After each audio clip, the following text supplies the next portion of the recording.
Okay, I figured I'd do this quick video about holsters. How I come up with concepts that I use to build the holsters that I've built and the ones that I've started building. And it's been a process mostly out of not feeling that the holsters that I bought were adequate. So we'll start with a holster here that I wore, and you can tell it's very worn. Wore this for quite a long time, several years in fact, and it was for a 1911 Kimber. This is a Galco holster. It's a very good holster. I can't really complain about it a whole lot. If you look close, it has a piece of wire. There's a piece of metal wire that runs through the well area of the leather, okay? This is supposed to keep it from collapsing, and this one's from Side Armor. Very nice holster, made to encompass the light. Outside the waistband holster, very rigid. This is very thick Kydex, 0.093, I think. And it was also for the Kimber, okay?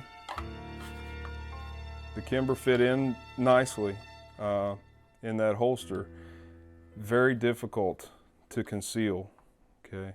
You can see how far it sticks out from the waist. So, I mean, in the summertime, you're wearing a t-shirt, you can forget about trying to keep people from knowing that you have a weapon when you're wearing this holster weapon configuration, okay? So I needed something to bridge the gap between those two, and around that time I decided that I needed to do something different as far as my capacity. So the option that I came up with was this weapon.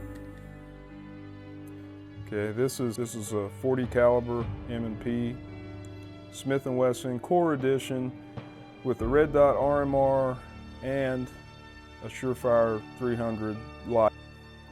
That 19 plus 1 for a total of 20 rounds before you have to do a magazine exchange is a far cry better than 7 plus 1. Okay, with all this hardware on the weapon, finding a manufacturer that's going to produce in mass quantity for retail a holster is literally impossible. So, and I did make a holster for this one, and it ended up being this holster. All right. The design of it basically it's one piece of Kydex this way. I didn't design it to be pretty. It's not pretty. It's pretty ugly. It's super lightweight.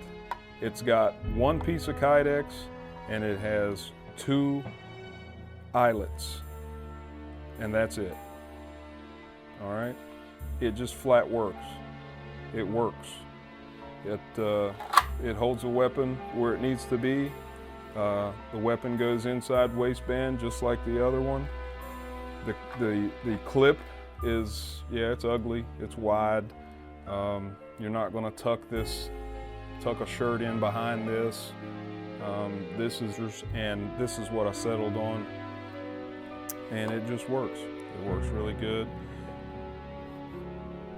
And like I said, it just works. It's got a sweat guard on it.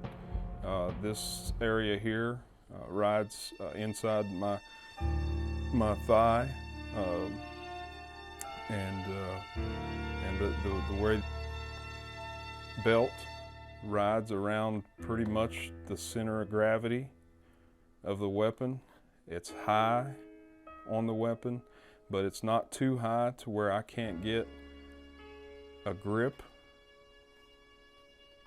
When I started to design the new holsters, I wanted the same feature as my old holster, and this is the new one and the old one side by side.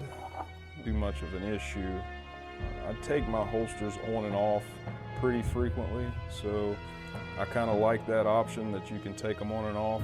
I built the sweat guard in, as you can see, so that rides against me. But the most unique thing that I did was I put leather on the Kydex prior to molding, and that made a huge difference in the amount of noise. You can go to the YouTube page and look at the video. It's called Sound is Worth 1,000 Words. This is super quiet. But when I started making holsters for people, I know that that's a big point for a lot of folks, is what it looks like, and that's why I tried to, buff the edges out, make the lines look a little bit smoother, and and make it still function the way that it needs to function. You want to be able to move it a little bit side to side like this, okay? So like if you're going to get in your car, you want to move it over this way so that you can raise your leg up, all right? That's, nice, and you'll see. So I can move it this way if I need to sit down, or if I want to touch my toes, then I can just, give it a little bump there, and I can bend straight over and touch my toes. The holster that would be really fast, okay? So I made this holster, and as you can see, cut the front end of it out, basically made a platform, and then I attached a piece of Kydex and molded it onto the platform to where the gun would be on it. Okay.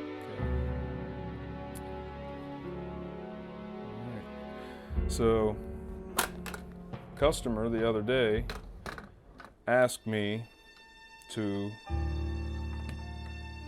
work on a weapon holster for him, but he did not want an inside the waistband holster.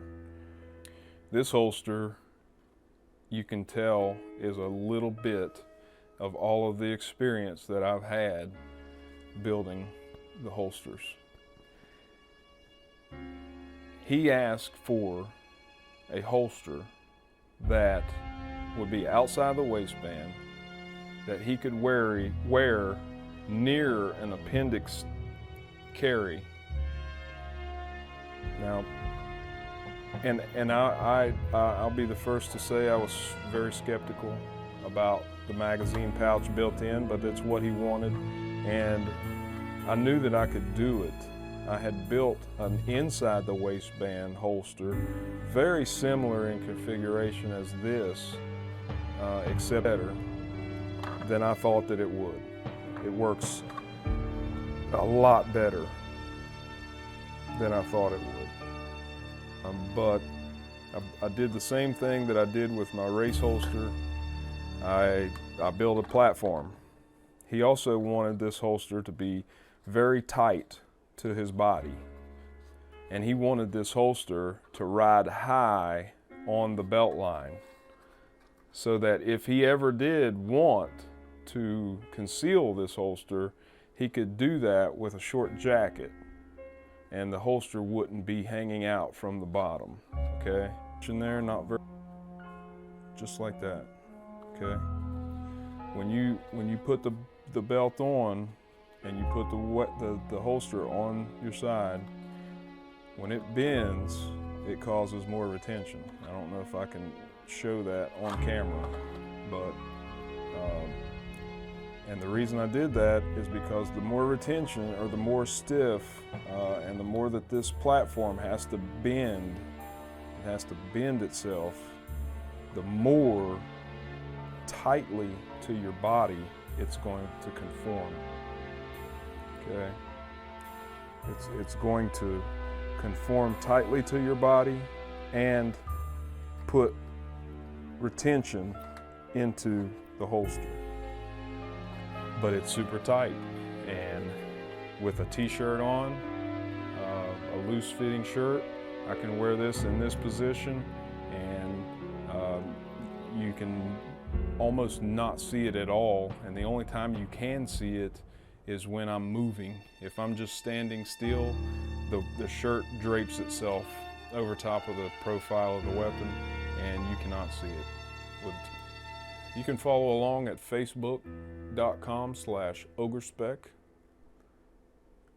You can also visit the website at www.ogrespec.com